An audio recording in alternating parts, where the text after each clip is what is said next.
El libro de Mateo, capítulo 25. Una parábola muy conocida.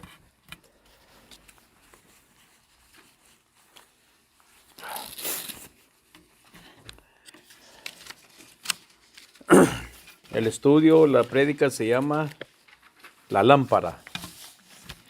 A ver lo hermoso que es, lo que significa la lámpara. Mateo 25, del versículo 1 en adelante. Cuando lo tenga, dice amén y se pone de pie, por favor. Vamos a estar un ratito sentados. ¿Lo tienen? Ok, Mateo capítulo 25, versículo 1, dice así la palabra del Señor. Entonces el reino de los cielos será semejante a 10 vírgenes que tomando sus lámparas salieron a recibir al esposo. 5 de ellas eran prudentes y 5 insensatas. Las insensatas, tomando sus lámparas, no tomaron consigo aceite, mas las prudentes tomaron aceite en sus vasijas juntamente con sus lámparas. Y tardándose el esposo, cabecearon todas y se durmieron. Y a la medianoche se oyó un rumor, un clamor. Aquí viene el esposo, salid a recibirle. Entonces todas aquellas vírgenes se levantaron y arreglaron sus lámparas. Y las insensatas dijeron a las prudentes, dadnos de vuestro aceite, porque nuestras lámparas se apagan. Mas las prudentes respondieron, diciendo, para que no nos falte a nosotras y a vosotras, y más bien a los que venden, y comprad para vosotras mismas. Pero mientras ellas iban a comprar, vino el esposo, y las que estaban preparadas entraron con él a las bodas, y se cerró la puerta. Después vinieron también las otras vírgenes, diciendo, Señor, Señor, ábrenos. Mas él respondiendo dijo, de cierto os digo, que no las conozco. 13. Velad pues, porque no sabéis el día ni la hora en el que el Hijo del Hombre ha de venir. Ok, cerremos nuestros ojos. Padre, en el nombre de Jesús, gracias por tu palabra, gracias por la tarde, gracias por la oportunidad que nos das de estudiar una vez más tu palabra. Unge nuestros oídos, Señor, nuestros pensamientos, nuestro corazón para recibir tu palabra. Dame las palabras necesarias también. Guíame por medio de tu Espíritu a decir las palabras correctas, Señor, y que no me equivoque como hombre, Señor. Te pido, Padre, todo eso te lo pedimos juntos en el poderoso nombre de tu Hijo amado Jesús. Amén. Puede tomar asiento, hermano. Jesús era un maestro en todo, hermano.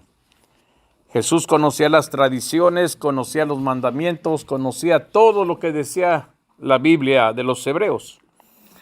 Y aquí Él nos relata una parábola. Una parábola es un relato ficticio de una verdad bíblica.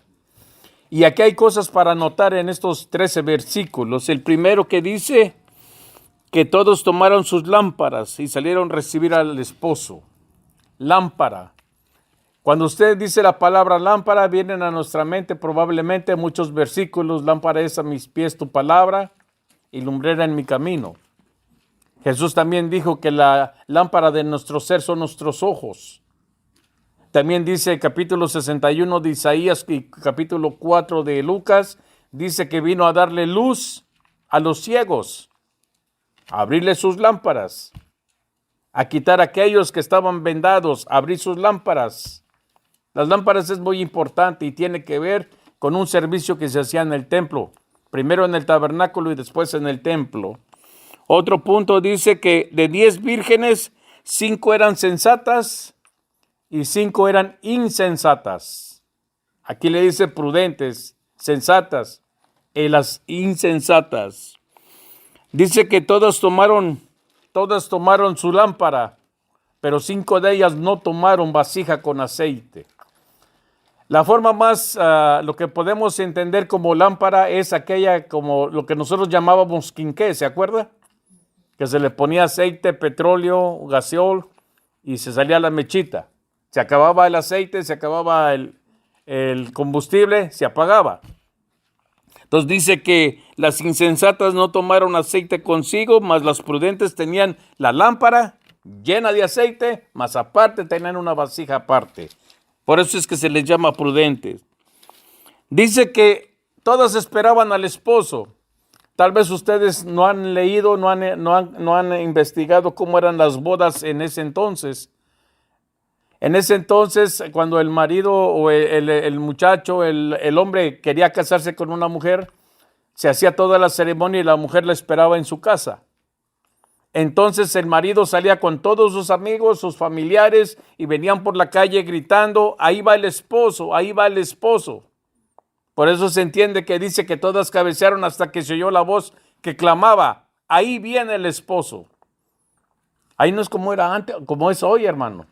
Hoy primero se conocen, se van a vivir juntos y si se comprenden a los años se casan. No, ahí no. Ahí contaba mucho la palabra. Si un hombre decía yo me quiero casar con ella, empeñaba su palabra y tenía que cumplirla. Porque la muchacha, una vez que él decidía casarse con esa muchacha, ella ya no podía voltear a ver a nadie, ni podía dejar que nadie la volteara a ver para ser mujer o de ser deseada como mujer para otra persona. Ahí valía mucho la palabra. Otra cosa que podemos ver en el versículo 7 dice, entonces todas aquellas vírgenes se levantaron cuando oyeron el clamor de que venía el esposo y arreglaron sus lámparas. Cuando dice la palabra arreglaron sus lámparas, chequearon que todo estuviera correcto, que estuvieran llenas, que tuvieran suficiente aceite. Sigue diciendo, dice, y arreglaron sus lámparas, versículo 8, y las insensatas dijeron a las prudentes, danos de vuestro aceite porque nuestras lámparas se apagan. Esa clase de personas son aquellas que dejan hasta lo último prepararse.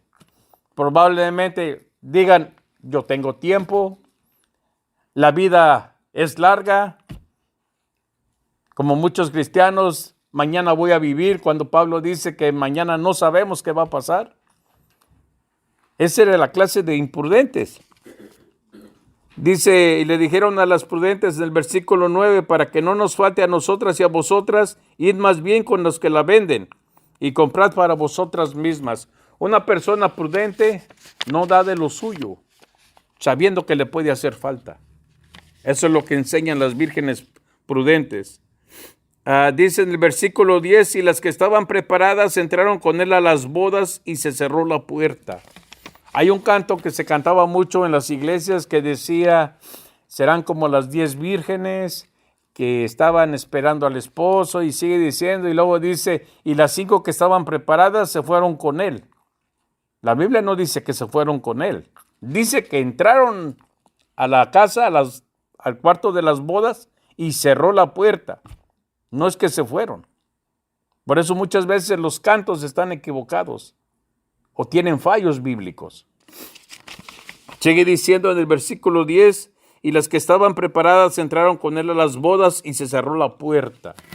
Una vez más, los que están preparados, prudentes. Dice el versículo 11 que llegaron las otras vírgenes y gritaban, Señor, Señor, ábrenos. En el 12 dice, él respondiendo, dijo, de cierto os digo que no las conozco.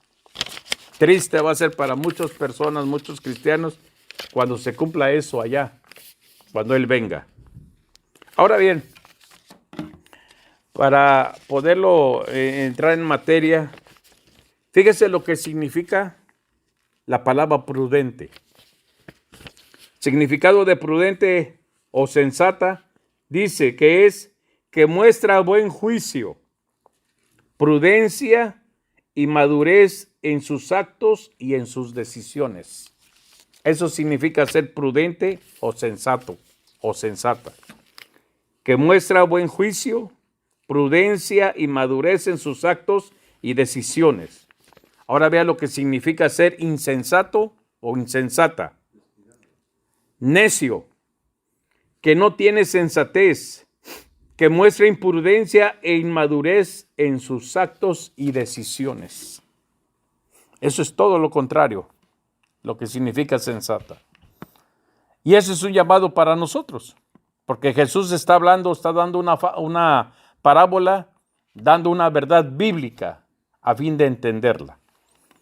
Ahora bien, la palabra correcta en la Biblia debería ser lámpara. que viene de la palabra en hebreo que se traduce como candelabro. En hebreo se llama menora, pero es lámpara o candelabro. Y le hago esta aseveración o estas palabras porque en el libro de Apocalipsis, cuando habla de los 7 candelabros, dice candelero. ¿Usted sabe lo que es un candelero? Yo creo que el hermano Rufino sí. O todos los que venimos de rancho sabemos que es un candelero. No tiene una, no sé cómo decirlo en español, pero una candle. You have to lit it by hand. Un candelero es una vasija que se le pone una vela. Candela, candelero. Pero en realidad la palabra correcta es lámpara. Las lámparas que antes se usaban se ponía aceite y un mechón. Pero son cosas de la traducción. Fíjese lo que significa el concepto hebreo de la palabra lámpara o candelero o menora. Concepto hebreo de menora o de candelabro. El alma del hombre es la lámpara de Dios. Nosotros somos los que debemos encender las lámparas, lo que nos enseña que es nuestra responsabilidad hacer lo que sea necesario. Si servimos a Dios, incluso ese poquito, estaremos encendiendo nuestras propias lámparas, nuestras almas. Entonces Dios nos ayudará asegurándose de que la llama nunca se apague. Ese es el concepto de lámpara para el judío. Quiere decir que nosotros, cuando recibimos al Señor, vino a pasar a nosotros también el Espíritu de Dios, que es el fuego. Y es por eso dice la palabra, dice Pablo, que no contristéis al Espíritu. No apagues la llama que Dios puso en ti o puso en nosotros. Por eso es muy interesante que Jesús siempre habla de la lámpara cuando dice que ustedes vosotros sois como la luz del mundo. Y la luz no se pone arriba y se tapa con un tazón, sino que la luz es para que alumbre a los demás. Dice, así pues vuestra luz o vuestra lámpara alumbre a todos los hombres. ¿Se da cuenta el concepto judío que es muy importante para nosotros? Hablando de luz. Pero bien, la palabra correcta, como le digo, le llama candelabro. Dice el punto número 2, la importancia del candelabro en toda la iglesia. Apocalipsis 1:12. Y dice, hablando Juan de la visión que tuvo de Jesús, y me volví para ver la voz que había hablado conmigo. Y vuelto, vi 7 candelabros de oro, y en medio de los 7 candelabros a uno semejante al Hijo del Hombre, vestido de ropa que llegaba hasta los pies y ceñido por el pecho con una cinta de oro o un cinto de oro. Ahí lo que está diciendo Juan, que cuando volteó a ver la voz que le hablaba, era Jesús que estaba en medio de 7 candelabros. Y el mismo libro de Apocalipsis nos dice qué significan esos 7 candelabros.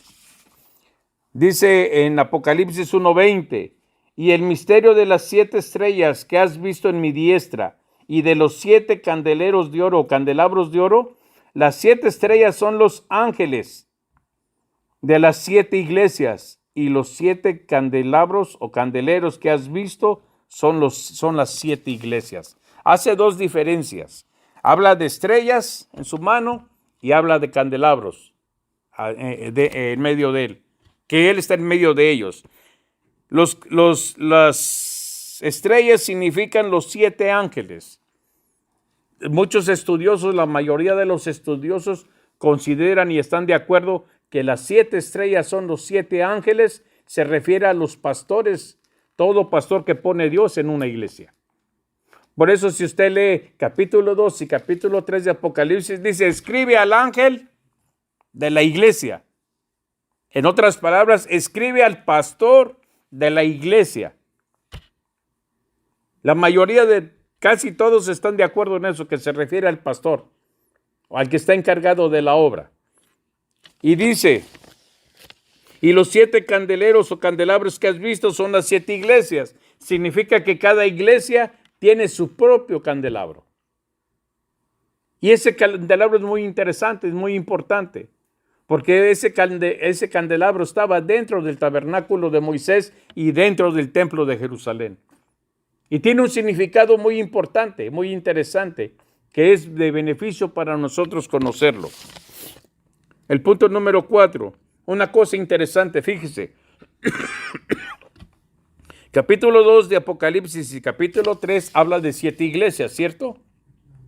Que son 7 candelabros, ¿cierto? Pero si usted lee correctamente y con cuidado, se dará cuenta que solamente a una iglesia se le amenaza con quitarle el candelabro. ¿Han leído eso? ¿Se han dado cuenta de eso? Dice, escribe al ángel de la iglesia de Éfeso. Y usted escucha lo que dice, no, he visto tu trabajo, has esto, has hecho esto, has hecho esto. Dice, pero tengo una cosa contra ti, que has dejado tu primer amor. Y es el único que le dice, si no haces caso de lo que te digo, quitaré el candelabro de en medio de ti. O sea, quitaré esa iglesia. Pero es la única iglesia, la iglesia de Éfeso, donde Jesús le dice que le va a quitar el candelabro. Podemos encontrar muchas razones por qué. Se dice que la primera iglesia de Éfeso, el primer pastor legalmente, totalmente puesto, fue Timoteo. Se dice, no hay un escrito que diga Timoteo fue el pastor principal de Éfeso, pero se cree por los escritos de Pablo y por la tradición judía que cree en Jesús, que Timoteo fue el primer pastor. Porque acuérdense que Pablo le dijo a Timoteo, imítame a mí como yo imito a Cristo. Y lo único que Jesús le dice a la iglesia de Éfeso, has dejado tu primer amor. Si usted lee primera y segunda de Timoteo, Pablo le recomienda, haz trabajo de evangelista, haz esto, haz lo otro. Dice, corrige a tiempo y fuera de tiempo. Un evangelista en toda forma, un pastor en toda forma. Pero de las 7 iglesias es la única donde Jesús le dice, si no lo haces, quitaré el candelabro de en medio de ti. Dígame usted, si una iglesia de Cristo no funciona y el Señor viene y quita el candelabro, ¿qué le está diciendo? Que no sirve como iglesia. Está por demás que siga siendo iglesia. Hay muchas iglesias que caen. Muchas iglesias que los pastores salen huyendo por X razón. Ese candelabro se quita. Mientras una iglesia tenga el candelabro, quiere decir que Dios está ahí. Amén. Punto número 5. Dan, por favor, ponme la imagen número 1. El candelabro en el templo. Del lado izquierdo usted va a ver la figura del templo. La parte de arriba, ahí estaba el lugar santísimo donde estaba el arca del pacto. A esa parte del punto 3 hacia arriba se le llamaba el lugar santísimo, donde estaba el arca del pacto. El arca es una figura de Cristo. Estaba el velo. Enseguidita del velo estaba el altar del incienso. El altar del incienso significa las oraciones a Dios. El incienso eso significa las oraciones a Dios. Y precisamente el altar estaba el altar y luego estaba el velo y luego el lugar santísimo. ¿Por qué? Porque las oraciones siempre están delante de Dios. Abajo, en el punto número 5, allí estaba lo que es el candelabro de 7 brazos. Y al lado, en el número 6, estaba la mesa de los panes sin levadura. Eran 7 panes de que se festejaba la fiesta de los panes. Y los panes significa Jesús. Jesús dijo en una ocasión, yo soy el pan que viene del cielo. Y al no tener levadura quiere decir que no tenía pecado. Pero nos vamos a basar a lo que es la lámpara o el candelabro. 14:6 de Juan dice, yo soy el camino, la verdad y la vida. El camino se llamaba la puerta por donde entraban al templo. Adán, ¿puedes poner otra vez la figura 1? La segunda parte, el lugar santo donde estaba la mesa de los panes, el candelabro y el altar, se le llamaba la verdad. Y el lugar santísimo se le llamaba la vida. Así estaba distribuida. Y por eso cuando Jesús dice, yo soy el camino, la entrada a lo santo, la verdad y la vida. Nadie viene al Padre si no es por mí. El templo venía a ser una referencia al ministerio físico y espiritual de Jesús.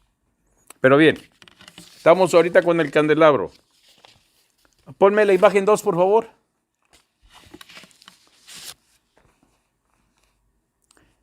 Ese es el candelabro de 7 brazos.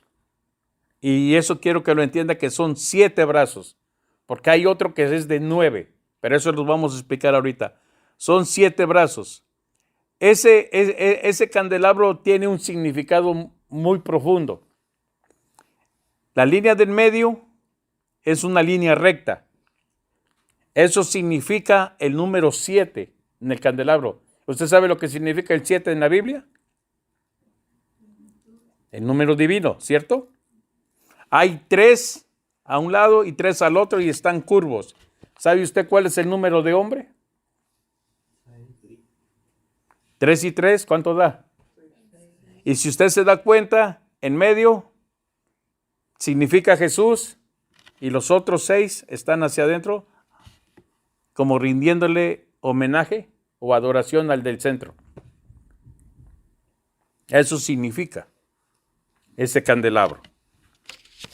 Ahora bien, ponme la imagen 3, Adán, por favor. Ahí hay 2 tipos de candelabro. Este es de 7 brazos y aquel es de 9 brazos. La razón por qué tiene 9 brazos, usted los va a ver a veces que los judíos tienen uno de 9 brazos. Y la razón es muy sencilla. Cuando en el año 165, 170, antes de que Jesús naciera, estuvo la revuelta o la revolución o la guerra de los macabeos. Resulta que los griegos invadieron todo lo que es la tierra de Israel y trataron de poner la religión de los griegos sobre la religión del judaísmo. Entonces lo que ellos hicieron con un emperador muy famoso que se llamaba Antíoco Epifanes, él sitió la ciudad de Jerusalén y sus ejércitos llegaron a rodear el templo. Y según la ley judía que había dado Dios por medio de Moisés, todos los días se tenían que renovar las lámparas de la menora o del candelabro. Y durante 8 días ellos no pudieron entrar al templo. No pudieron cumplir ese mandamiento de cambiar el aceite y poner mechas nuevas en el candelabro. Durante 8 días. Al 9º día que entraron, ellos pensaban que ya todo iba a estar apagado, porque llevaban ya casi 9 días. Pero cuando ellos entraron, se dieron que por milagro de Dios, las lámparas todavía estaban encendidas. Con poco aceite, pero estaban encendidas. Y ese candelabro de 9 brazos lo usan en una fiesta que se llama Hanukkah, que es a los últimos días de diciembre, la fiesta de las luces, que se le llama en español. Y es cuando se usa la menora o el candelabro de 9 brazos. Y si se da cuenta, es solamente que tiene 2 brazos más, pero eso significa un brazo por cada día que estuvieron encendidos, más allá de lo necesario. Porque la ley decía que el día empezaba a las 6 de la tarde. A las 6 de la tarde tenían que entrar los levitas y tenían que cambiar el aceite y los mechones de cada brazo. Eran 7. Pero la ley decía que empezando el servicio tenían que hacer el cambio en 5 lámparas. Y al final del servicio, las últimas 2. Ahora entiende por qué dijo Jesús, eran 10 vírgenes. 5 prudentes y 5 imprudentes. Porque esa era la regla. Entrar a las 6 de la tarde, que iba a empezar el servicio, cambiar 5 lámparas, empezando por la del medio. Y al final del servicio, cambiar las últimas 2, las 2 de las orillas. Por eso se entiende que Jesús dijo 5 prudentes, 5 imprudentes. No dijo 7.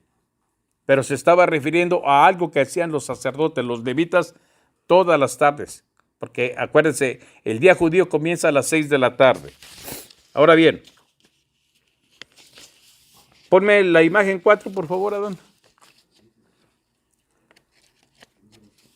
Dice, el motivo de esta celebración es conmemorar la revuelta o la revolución del pueblo hebreo llamada la Guerra de los Macabeos en el siglo II a.C., donde el pueblo judío recuperó su independencia de sobre los griegos y lograron rescatar el templo de Jerusalén. De ahí nace el candelabro de 9 brazos y se celebra a fines de diciembre durante 8 días.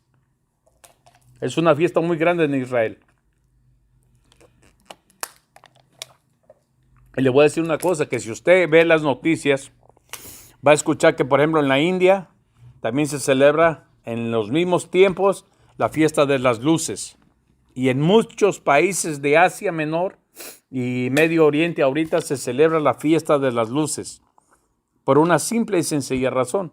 Los judíos están en todos los países de Asia Menor y Medio Oriente. Entonces todos tienen una conexión con el pueblo judío. Por eso celebran esas fiestas. Y se dice que una de las tribus de Israel llegaron hasta India. Se piensa que es la tribu de Manases. Incluso se dice que Mateo, que se llamaba Leví en el nombre hebreo, él escribió su evangelio en hebreo. Y se dice que se han encontrado restos del evangelio de Mateo en hebreo en India. Por eso es que se entiende que en todos esos lugares se festeja esa fiesta. Bueno, otro punto. Fue fuego del cielo de la misma presencia de Dios.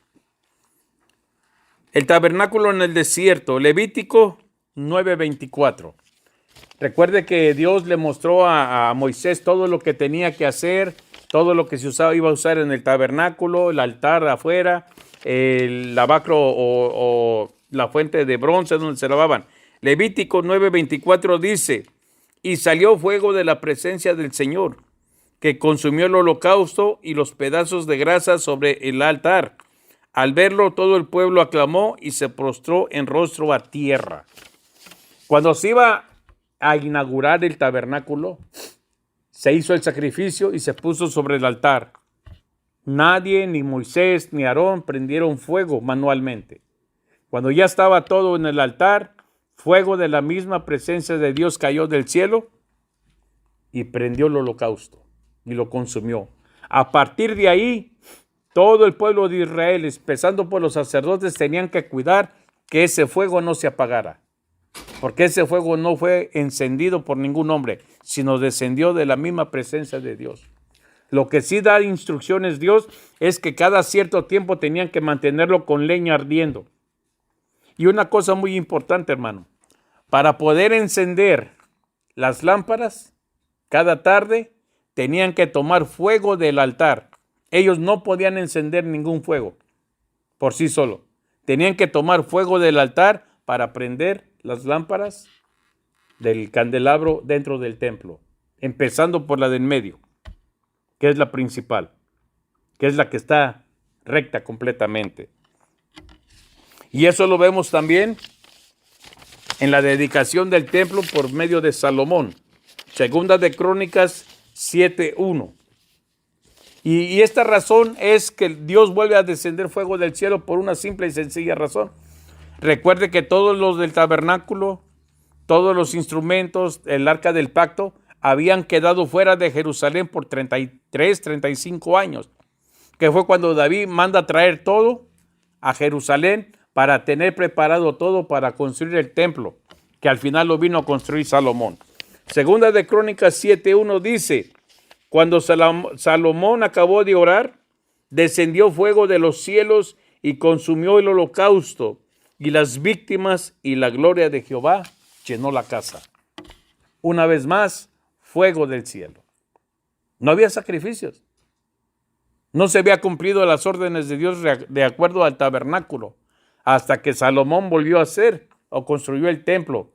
Ustedes saben, si usted ha leído Crónicas, era un templo muy hermoso, era envidiado de todas las naciones, era muy hermoso porque tenía muchas cosas de oro, muchas cosas que mandó a hacer Salomón para embellecerlo.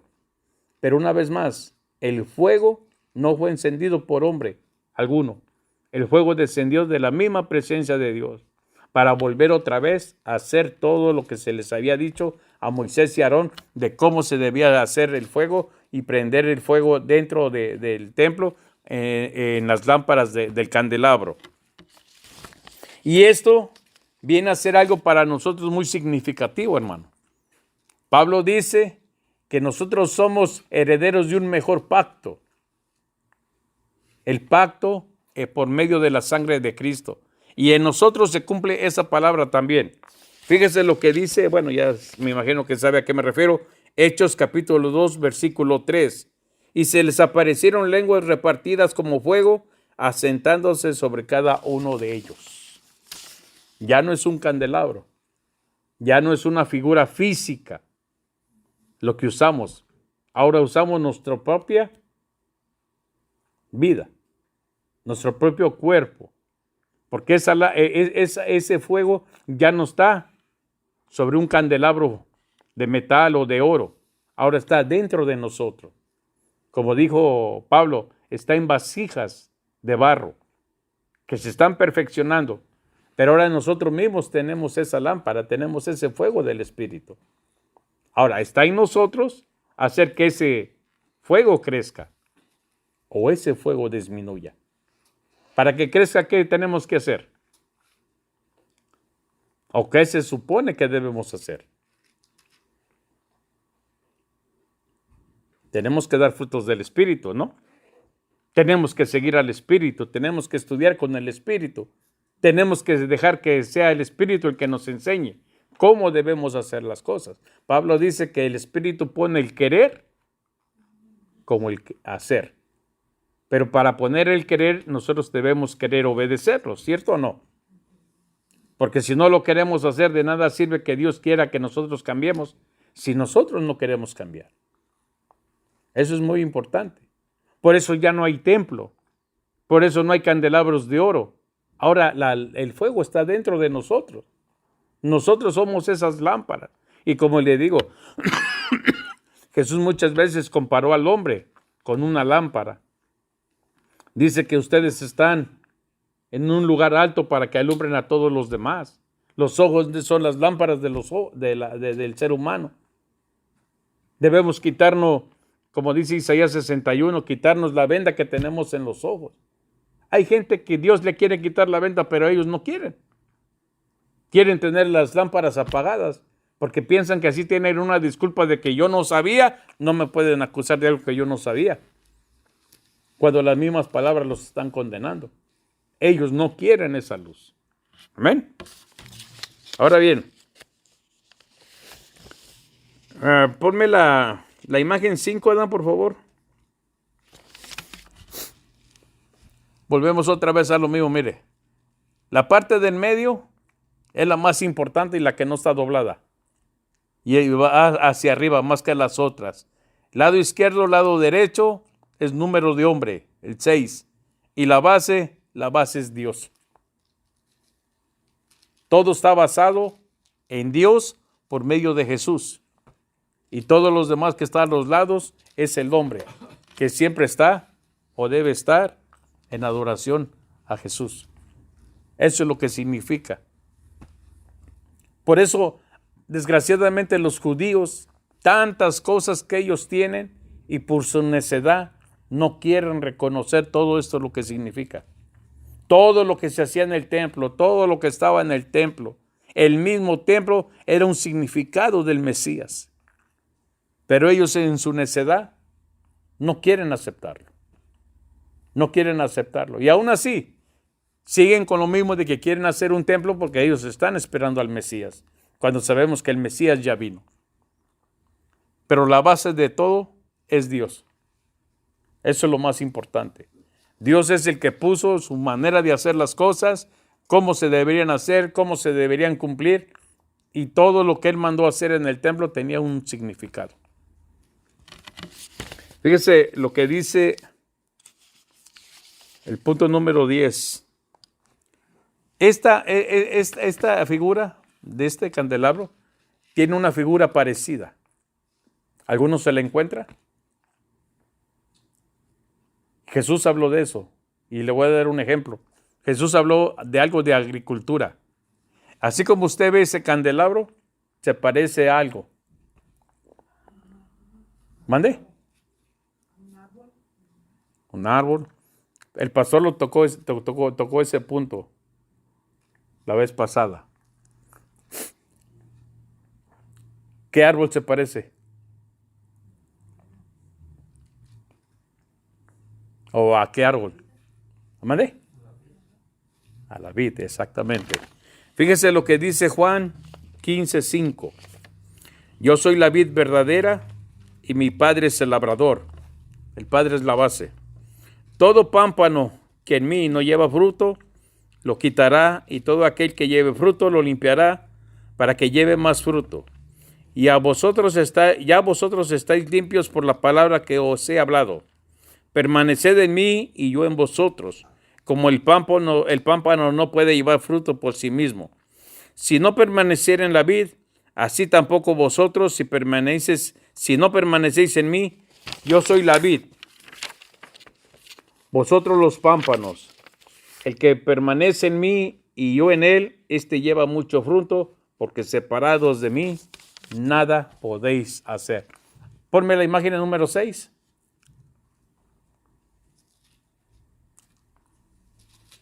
¿Ve cómo se parecen? Por eso el tallo principal es Jesús.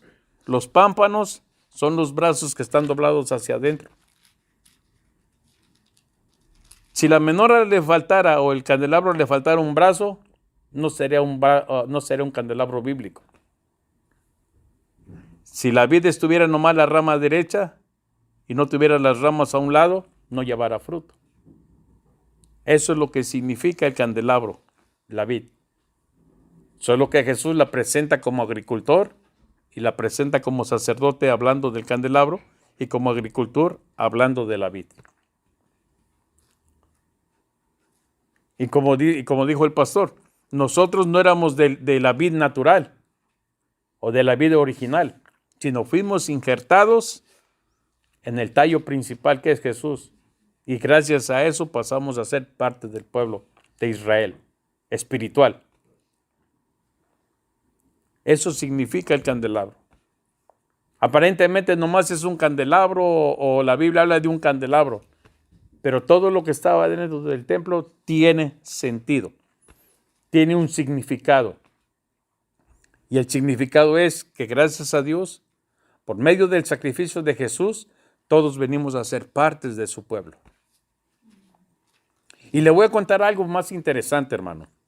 Fíjese que en 1492, a principios del año de 1492, el rey católico Fernando y su esposa Isabela la Católica firmaron una ley que decía que todo aquel de origen judío, sefardita o judío de nacimiento, tenía que convertirse al cristianismo, mal llamado cristianismo, o sea, el catolicismo.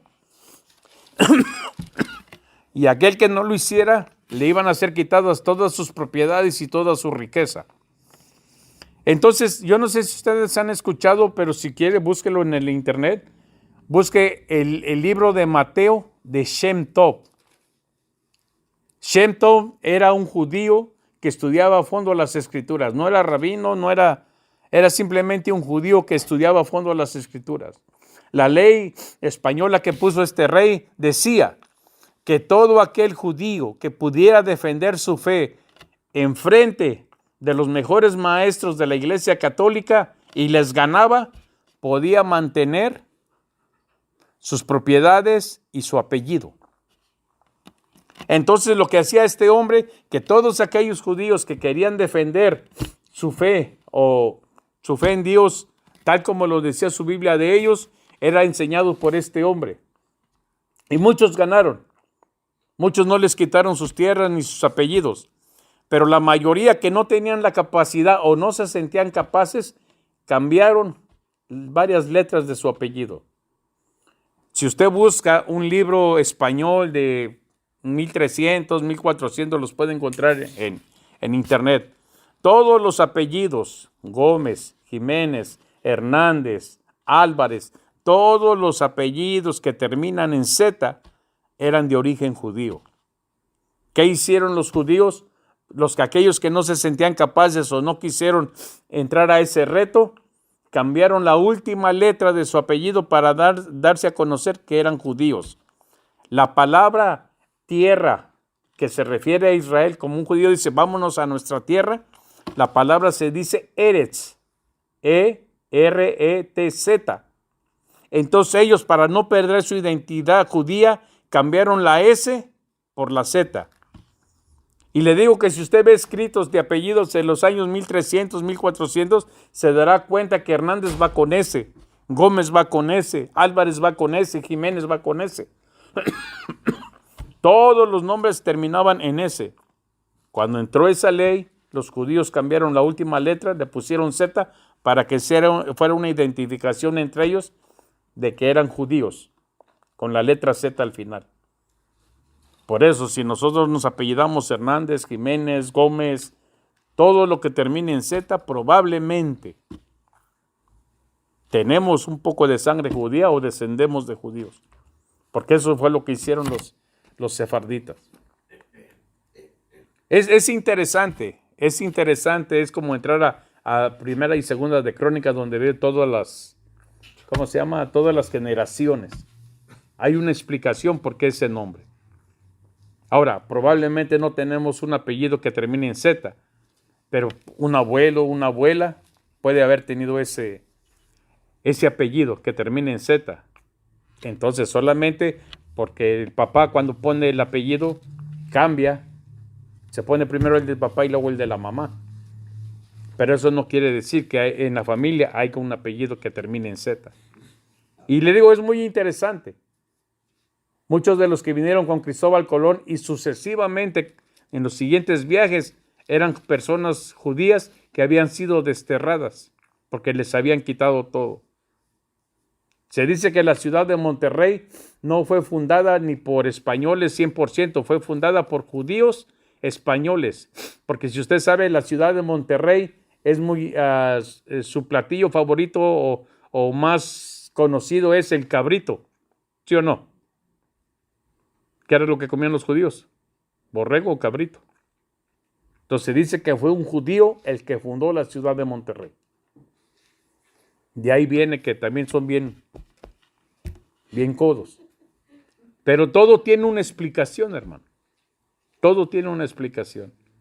También el candelabro significa que Dios donde Él está, Jesús donde Él está, Él abarca todo el que quiera venir a Él, para que vengamos a ser el pueblo de Él.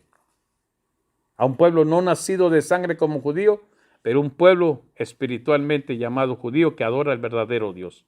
O se supone que adora al verdadero Dios. Por eso cuando le digo que Jesús, hablando de las 10 vírgenes, Él estaba hablando una verdad, porque recuerden que Jesús, aparte de que le hablaba al pueblo, también le hablaba a los escribas. Y dentro de los escribas también había rabinos, había sacerdotes. Por eso podemos entender que vino, ¿se acuerdan ustedes cómo se llamaba el sacerdote aquel que vino y le dijo, Señor, nosotros sabemos que tú vienes de Dios, porque nadie hace las señales que tú haces? Muchos sacerdotes lo aceptaban. No lo decían delante de los demás porque tenían miedo de perder sus privilegios. Como ahora. Hay muchas iglesias que saben la verdad, conocen la verdad, pero no abren la verdad. ¿Por qué? Porque se les va la gente. Que la gente no quiere escuchar hablar en contra del pecado. La gente no quiere escuchar hablar de hipocresía. Por eso muchas veces prefieren cambiar la palabra.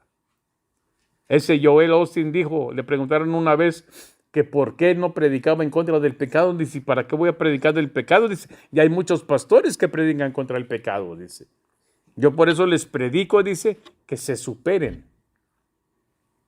Yo los motivo a cambiar, a crecer, a cambiar su vida. Por eso dice, yo no predico del pecado.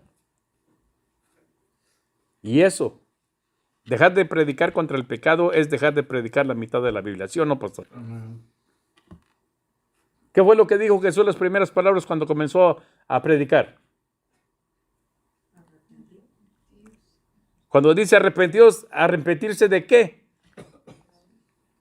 Del pecado.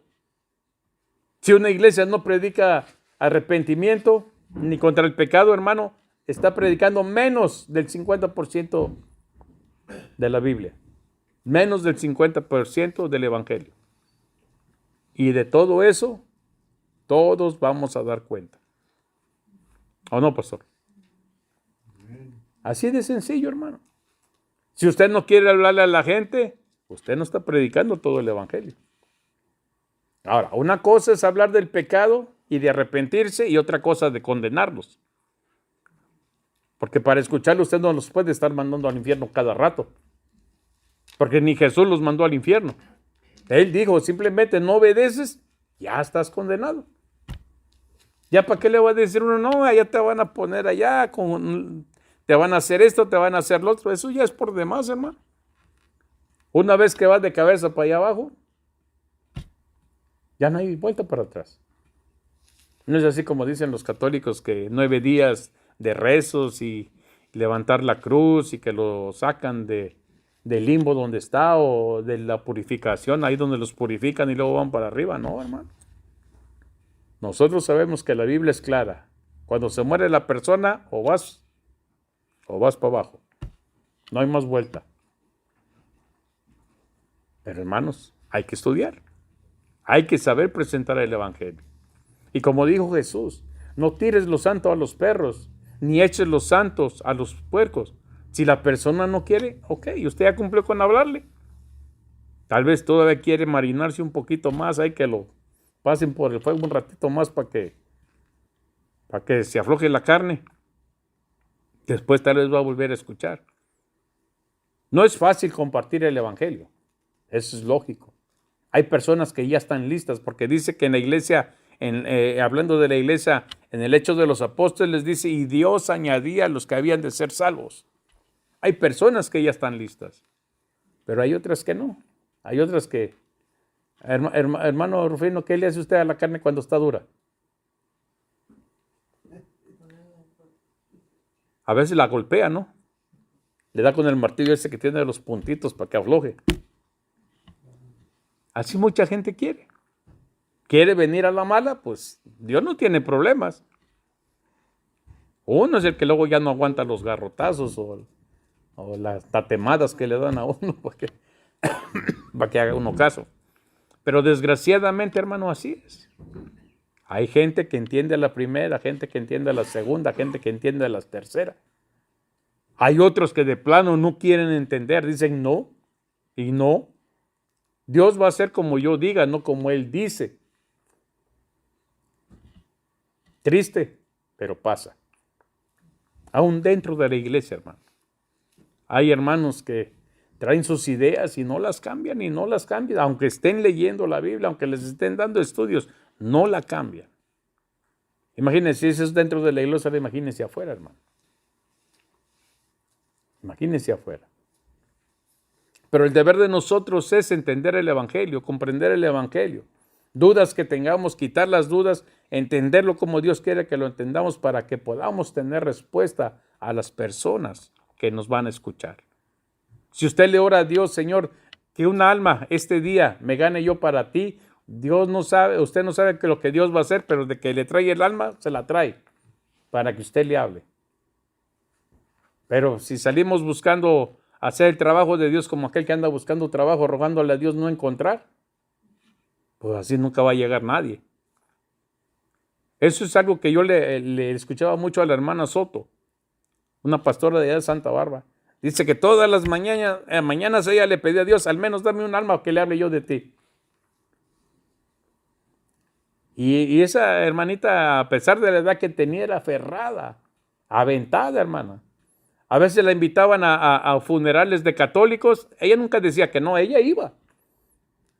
Y ya cuando terminaba de predicar andaba haciendo la invitación a aceptar al Señor y le aceptaban. Pero eso es lo que el pastor ha estado enseñando últimamente.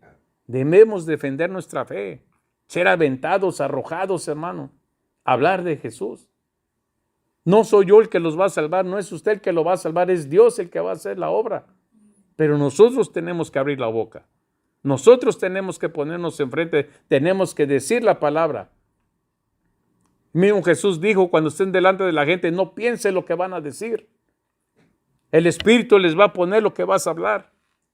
Y Él se va a llevar la gloria. Pero hermano, Eso no quiere decir que no por eso va a estudiar la Biblia o va a dejar de estudiar la Biblia. Hay que estudiarla día a día, hay que orar día a día, buscar, sacar las dudas, para que así el Espíritu sepa, no, pues este lo tiene ya en la cabeza, nomás se lo voy a traer al frente para que lo hable. Así es como trabaja el Señor. Bueno, hay muchas cosas que debemos mejorar, hermano. Muchas cosas de mejorar. Puede, no lo haga como yo lo hago, haga su propia estrategia. Haga su propia estrategia. Usted piense, dígale, Señor, dame una estrategia para que yo pueda hablarle a la gente. Yo lo que a veces hago cuando hay gente, yo les empiezo a hablar así como si fueran las novelas. Yo sé que ya nadie ve novelas. Espero. Pero se acuerda que la novela en lo más interesante o lo más emocionante se cortaba. Hasta mañana otra vez que volvía. Y se quedaba usted con esa hambre de qué va a pasar, que si fue o no fue, que si le puso o no le puso los cuernos. Entonces, así de a poquito yo les doy para saber qué más o menos qué saben ellos del Evangelio. Pero después les vuelvo a hacer otra pregunta así, pero voy dejando que ellos solitos vayan soltando lo que ellos saben. Esa es la forma que a mí me resulta. Esa es la forma que yo uso. Pero usted puede encontrar la suya. Si no tiene ideas, puede preguntarle al pastor, puede preguntarle al hermano Daniel. Estar en la cárcel, hermano, predicando no es fácil. No es fácil. También tiene su chiste andar allá, andar hablándole a esa gente. La mayoría son, bueno, para que ya estén en una prisión federal, no crea que son almas blancas. También tiene su chiste, hermano. Pero eso se trata de convivir como hermanos y, oiga, hermano, ¿cómo le hace usted acá? ¿Cómo le hace usted en la cárcel? ¿Cómo le hace usted en el hospital? Personas que han estado con personas que ya van a morir y les hablan del Señor y se arrepienten. Todo eso, hermano, hay mucha gente que tiene ciertas experiencias dentro de la iglesia que es necesario platicar para poder hacer una estrategia nosotros, hermano. Todos lo debemos hacer. Precisamente por eso somos hermanos, para aprender unos de otros. Pero así es como se hace, hermano. ¿Por qué cree que Dios lo llamó? ¿Por qué cree que Dios lo tiene aquí? ¿Nomás porque sí, nomás para que llene una banca? ¿O porque tiene frío en su casa y viene acá que está calientito? No. A todos, acuérdense, todos vamos a pasar delante del Señor y nos van a pedir cuentas de lo que hicimos y no hicimos. Toditos, hermano. Viejos, jóvenes, medios adultos. Todos, hermano. Todos. ¿Qué le vamos a decir al Señor? No, pues es que a mí nunca me mandaron. Nunca me dijeron que yo lo hiciera. Allá no va a haber pretextos. Allá Jesús va a preguntar y uno va a contestar. Y aquí no va a haber nada de que, no, pues que estaba yo enfermo, no, pues que estaba yo en el hospital, estaba yo acá. No. Yo me imagino que hasta nos van a pasar toda la gente que nos puso enfrente para hablarle y no le hablamos. Va a ser tremendo ese día, hermano. Todo lo podemos cambiar desde ahorita. Todo lo podemos cambiar desde ahorita. No le ponga cantidad al Señor, solo dime, ponme donde se necesite. Y ponme a las personas que necesitan escuchar. Y ayúdame. Ayúdame con la palabra. Como aquel que dice, voy a la iglesia, nomás porque ya, para que no digan que no voy, ya, para estar, por lo menos ahí me siento, ahí voy a estar sentado. Que le pongan una palomita aunque sea. La motivación. Así es, hermanos. Para eso estamos acá. Alguien oró por nosotros y Dios nos trajo. Pero también, aparte de orar, también hay que compartir la palabra. ¿Preguntas? ¿Comentarios? Como dijo la pastora, o todos entendieron, o ninguno entendió. Para terminar, hermanos, les voy a hace unos, como un mes y medio tuve un sueño. Para mí fue muy bonito porque era así como de noche, como ahorita, y andábamos varios hermanos afuera, predicando, evangelizando. Y nomás de repente en el sueño oí que dijo, llegó el momento. Y así en las noches empezaron a ver así como se elevaban las almas que estaban durmiendo. Brillaban así con vestido transformado, las vestiduras blancas, y así subían. Y éramos varios hermanos que empezamos a ver que por todos lados subían. Y de repente, así en una parte del cielo apareció como un de esos donde ponen un marcador en los estadios de fútbol. Y cambiaban los números, cambiaban bastante. Y abajo de ese marcador grande, en la parte de abajo aparecieron la foto de 5 personas. Y cada persona abajo de su foto de ellos, arriba tenía su nombre. Estaba su foto y abajo tenía uno que estaba cambiando de todas las almas que ellos habían ganado. De esas 5 personas solo reconocía 3. Había un chinito del que el pastor predica de vez en cuando, Watchman Nee. Estaba la foto de un chinito que decía Watchman Nee. Y cada vez que se elevaba un alma, cambiaba su marcador abajo, aumentando a los que ellos. El otro era Reinhard Bonnke, que predica mucho en África, y el otro era G. Yavil. Los otros 2 no sé quiénes eran.